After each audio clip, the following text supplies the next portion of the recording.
Oi, gente, nós estamos aqui hoje com o Alex Fontes. Ele é professor de História, Sociologia e Filosofia do sexto ano ao preparatório. Muito obrigada, Alex, por ter aceito aí o nosso convite para esse bate-papo. E eu queria começar com uma pergunta, né? Como é que está sendo ser professor nesse período de pandemia, nesse ano de 2021, dessas disciplinas, né? Como é que está sendo aí a sua experiência? Primeiro, eu queria agradecer o convite, né, por intermédio aí do Edu, né, agradeço a ele, certamente ele vai ver pela lembrança, e a vocês por terem aceitado a sugestão dele. Então, de fato, né, ser professor da área das humanas já há bastante tempo, não é recente isso, né? É o seguinte, o professor, né, das humanas já tem um tempo, né, que ele tem uma dificuldade muito grande, ele trabalha sob um desafio bem grande, né?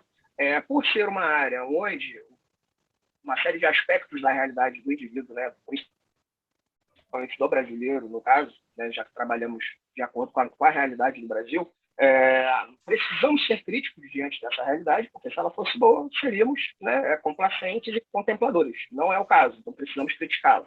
Por conta disso, né, uma série de setores conservadores conseguiram se organizar ao longo do tempo e implementar, né, uma prática de coação que vai superando o dia a dia. Então, se há muito tempo atrás, né, você era acusado, né, de ser comunista, mesmo não sendo, por apenas expor a pobreza, a miséria do Brasil e toda a circunstância de poder que foi instituída desde o Brasil colônia, você já era considerado comunista por isso apenas. O tempo foi passando e eu acho que, principalmente após, né, os anos 90, ali, final dos anos 90 e início dos anos 2000, principalmente com uma ascensão, né, social de uma parte considerável da população, os setores mais conservadores foram se tornando cada vez mais raivosos, né, em perseguir o pensamento crítico brasileiro. De fato, houve uma difusão muito grande, né, de autores. Aliás, o ambiente intelectual brasileiro, desde muito tempo, ele privilegiou setores progressistas por eles serem competentes. A culpa não é dos progressistas serem competentes, né? A culpa é da direita não ser competente né, na sua formação intelectual. Então, mesmo já há bastante tempo, o setor progressista tendo intelectuais, artistas, pessoas com um gabarito muito forte, né? Os anos 2000, a difusão desses pensadores acabou sendo bem aumentada. E isso, obviamente, fez com que os setores conservadores temessem bastante a perda de parte da sua hegemonia. Conforme, né, a ascensão de um grupo autodenominado Escola Sem Partido, né, que o problema já começa no próprio nome, né, Escola Sem Partido, como se alguma escola tivesse partido. Já começa a contradição na própria denominação. A partir da ascensão desse grupo, os professores, de fato, ficaram numa situação extremamente desconfortável. Porque se antes havia, no máximo, uma coação direta, né, ou melhor, uma coação indireta e subjetiva, agora essa coação está objetiva e direta. Né? Então, a classe ela foi sendo, de fato, colocada, por muitas vezes, contra a parede por emitir opiniões nem tão políticas assim. Né? Com essa ascensão conservadora mais intensa, com a eleição do Jair Bolsonaro e do seu grupo de apoio, na verdade, com a ascensão do bolsonarismo, né? Porque o bolsonarismo já existia antes do Bolsonaro, ele é apenas parte do problema, né? Esses grupos foram ganhando cada vez mais vulto, né? A ponto de que até uma direita um pouco mais esclarecida temesse também a ascensão dessas pessoas. Eu costumo dizer para os meus alunos que liberais, né, a ideia de liberalismo, ela está longe de ser absurda, ela é, na verdade, constitutiva, né, de todo o pensamento político, e que ser liberal de fato não é apoiar essas ideias de censura dos professores. Isso está preservado na Constituição, no artigo 206. Aliás, no artigo 5º, né, que já está ali, na liberdade de pensamento e expressão do pensamento. Como isso não é o suficiente para entrar na cabeça do brasileiro, foi necessário que lá no artigo 206 da Constituição houvesse a delimitação, a indicação da liberdade de cátedra. Então, se está ali a liberdade de aprender, está a liberdade de ensinar. Parece que tem uma grande confusão desses nomes, né? De fato, hoje em dia, todo mundo é acusado de ser comunista, né? Mas ninguém sabe o que que é o comunismo, né? Ninguém estuda o comunismo e virou aí um sinônimo de um xingamento, né? Usado muito nesse tom para atingir, para afetar o outro, né? E não se avança na discussão, até para discordar do comunismo, mas sabendo o que que é comunismo e por que que você está discordando, né? E não esse discurso muito pronto, que parece que está aí nessa hegemonia, né? Até aquelas frases prontas, né? Não está feliz, vai para Cuba. Nosso país vai virar uma Venezuela e por aí vai, né? Que, assim, são frases muito problemáticas. A gente escutou isso muito na pré-eleição, né? Se o PT, Ainda por exemplo, escutamos, ganhasse, né? né? Então, o Pois que é é. isso, né? Eu fiquei pensando, Alex, como é que você, enquanto professor, deve ser um desafio poder trazer uma certa democracia de fato para os alunos ali, sobre o nosso país atualmente, porque acho que, não sei, parece que está muito também polarizado, né? Extrema direita, extrema esquerda. Queria saber como é que é isso também no seu ensino aí para os alunos. A gente está vivendo uma época muito difícil de negacionismo. Se isso passa de alguma forma aí, pelo seu ensino também, se você percebe dos alunos, tanto criança ou adolescente, de alguma forma isso aparece? Então, de acordo com toda essa ascensão conservadora que eu acabei citando para vocês, e quando a gente chega no período da pandemia, isso piora, né? Primeiro porque na pandemia nós vamos ter um fosso muito grande da educação, né, da educação pública, da educação privada. A educação privada, ela nunca parou, ela não parou em momento algum. Eu, como professor militante da educação privada integralmente, né, em momento algum eu tive lapsos de pausa, ou seja, nenhum momento durante a pandemia, desde o seu agravamento até seu período mais ameno, nós trabalhamos o tempo inteiro. Já o setor público, a gente sabe que até hoje enfrenta muitos problemas. E com o sistema EAD, o monitoramento do que o professor diz aumentou.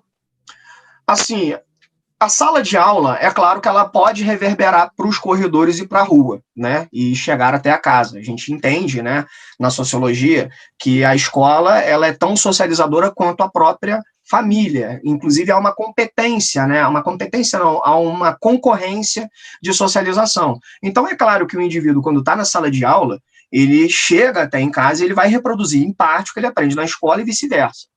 Só que o professor, dentro desse contexto, não é que ele tenha mais liberdade, não é isso. O nosso acordo é o seguinte: eu entro em sala de aula, dou a minha aula, mas eu não posso ter o meu áudio gravado sem a minha autorização, não posso ter a minha imagem gravada sem a minha autorização, e muito menos a veiculação disso. E na medida em que eu estou ou em casa ou na escola, né, ministrando a minha aula, falando do meu conteúdo, e terceiros participam desse processo, isso se torna muito preocupante. Não que seja preocupante o que estamos falando, porque o que estamos falando falaríamos na frente de qualquer pessoa. Não há um plano maquiavélico de chegar na escola e transformar todos em aprendizes de Mao Tse Tung e no dia seguinte a gente tomar as ruas. Isso não existe. Né? Só que dependendo do recorte que o pai pega uma discussão, né, e isso já aconteceu. Tá? Eu sou diretor sindical, nós já tivemos denúncia de escola coagindo professores por conta disso. Obviamente aqui eu vou preservar o nome de professores e escolas, não vem ao caso, né? Mas já tivemos esses absurdos, né? Da escola chamar o professor: olha só, houve um encaminhamento de política na sua aula, e o professor, eu estava dando aula de tripartição dos poderes. Não há como não falar de política, há como não ser partidário, panfletário. Tem como não transformar a minha aula num comício. Isso eu faço. Você pode perguntar a todos os alunos. Agora, se um pai que porventura, no dia 7 de setembro, tenha saído com a bandeira do Brasil, não tenha gostado de eu falar que a harmonia entre os três poderes é necessária e que fechar o STF é uma idiotice, desculpa, eu não estou errado. Quem está errado é ele. E se vocês me pagam, vocês devem confiar no meu juízo. Né? Afinal de contas, eu não estou citando nada que não esteja dentro dos materiais que vocês mesmos admitiram. Né? Então, essa vigilância que antes já existia, né, de pais ficarem incitando seus filhos a gravarem aulas. Quando o professor fala mal do capitalismo, saca, grava, e depois isso ser difundido de alguma maneira, isso acabou sendo muito facilitado agora, né? Porque o pai está ali acompanhando a aula contigo, né? Então você está ali falando, ele está pegando o bonde andando, então não importa onde um bonde esteja, né? Então isso realmente para a classe, né? Para a classe docente, ainda assim continua sendo um grande tormento. Não pelo que dissemos, né? Não pelo que falamos, não pelo que trabalhamos, mas pela coação moral, né? Pelo desprezo pelo nosso conhecimento, de considerar que todo professor é um potencial militante. E isso é um absurdo. Pensando o quanto que esse tema da censura, o quanto que isso está forte, né? A gente percebe isso na clínica, que a gente atende professores, enquanto psicanalistas, a gente tem amigos que são professores, né, a gente acaba participando aí desse debate, quanto que isso está atravessando, né? Eu tive uma pessoa conhecida que passou por uma situação, mais ou menos essa que você citou, do pai intervir no momento que estava sendo dito, e aí depois, em outro momento, era eu quem estava falando, né, sobre a minha pesquisa no mestrado, sobre suicídio, e eu acabei trazendo pontos, né, políticos, sociais, econômicos, que eu acho que não dá para a gente pensar de forma isolada, e ele, enquanto ouvinte, né, ali da minha fala, ele falou que ficou tenso, porque ele pensava, a qualquer momento alguém vai interrompê-la e vai, né, comunista, petista, vai para Cuba, o que é isso que você está dizendo? Olha só que ponto chegamos, né, da gente não poder ter essa discussão dessa forma aberta, né, dessa forma ampla, que sempre vem com esses ataques, e são ataques muito severos, né, muito graves. Violentos. Tem vários outros ataques também aparecem, como o corte das bolsas, né, para a área de ciências humanas também. Há uma prioridade aí de incentivo de bolsas de mestrado, doutorado para áreas de exatas e biológicas, e a de humanas é entendida como balbúrdia, né, gente? Assim, são palavras aí que tá, infelizmente, povoando, né, esse imaginário aí. Sim, nas artes, né? Acho que hoje saiu uma portaria com a dispensa de mais de 140 pareceristas, né? Da Lei Rouanet. E, curiosamente, 100% dos pareceristas tinham posições contrárias ao governo, né? É curioso, não sei, pode ser que tenha alguma correlação. Eu tento evitar ver o mal nas pessoas, né? Mas hoje está cada vez mais complicado disso. Porque não são casos isolados, né, Alex? Assim, quantas pessoas... É o caso isolado de todo dia, né? Exatamente. Todo dia o caso isolado. Quantas pessoas, né, contrárias ao governo estão perdendo aí os seus cargos, seus trabalhos, porque estão apontando o óbvio que está acontecendo, né?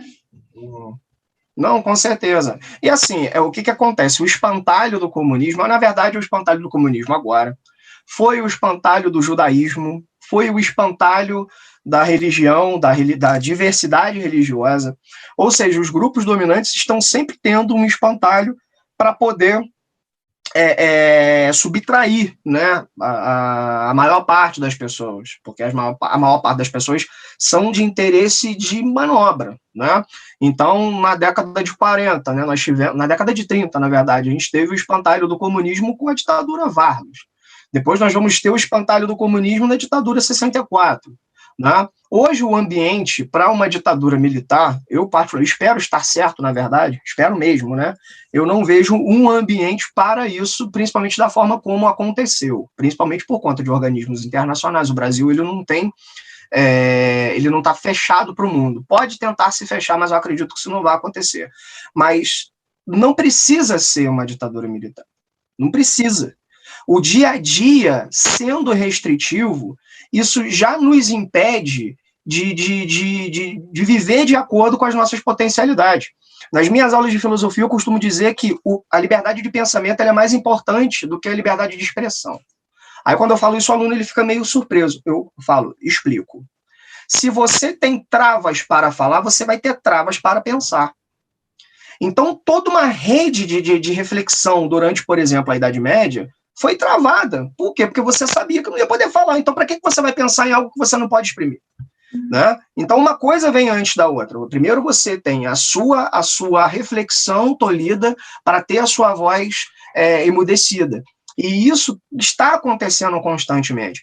Eu acho que, assim, de uns tempos para cá, para também não ficar muito repetitivo, de uns tempos para cá eu tenho reparado uma resistência razoável e isso muito me anima, né? Pessoas que antes estavam muito envergonhadas de se posicionar, os malucos sempre tiveram, né? Eu, inclusive, me considero um deles, eu nunca me calei nem vou, né? Porque, como diz um amigo meu, professor Zé Paulo Neto, quem é mordido pela mosca azul da política só deixa de participar quando sucumbe moralmente. Então, se eu sei o que é certo e errado, eu não posso me calar. Mas muitas pessoas, com medo de perder os seus empregos, conforme a gente estava falando agora há pouco, elas foram ficando envergonhadas, quietas. E agora, de acordo como o projeto político, né, desses autoritários não vem dando certo, vem apresentando uma série de falhas, inclusive no campo econômico, porque com a barriga cheia a população não ia reclamar de nada, né? Mas como ele conseguiu a façanha de ampliar a fome, né, aumentar toda a dificuldade que o brasileiro já tinha, então, assim, aos poucos ele está perdendo a sustentação que tinha. E as pessoas que são contrárias estão podendo exprimir um pouco mais a sua opinião diante desse quadro, né? E aí a gente acaba tendo um pouco mais de liberdade, mas ainda assim as futuras viúvas, eu acredito que são as futuras viúvas, aos poucos vão ter que nos aguentar um pouco mais. Você falando aí da ditadura militar, né? Acho que aí seria talvez até um tema de um outro episódio. A gente também tem a milícia. Pois é, exatamente. Que cumpre esse papel, né? Isso. E a milícia com os seus braços, né? Sim. A milícia com os seus braços, braços religiosos, braços, na inclusive, política... nos próprios... Na política nem se fala. Eu ainda tô pensando nos meios diretos de lidar com o povo. Por exemplo, a participação da milícia nos meios de entretenimento. Entendeu? Então você chega em determinados lugares do Rio de Janeiro onde toda a rede de entretenimento, bailes, sambas, pagodes, sei lá mais o que, passa pelo crivo dos caras. Você vai abrir uma igreja, tem que passar pelo crivo dos caras, porque eles já alcançaram a política, né? Então...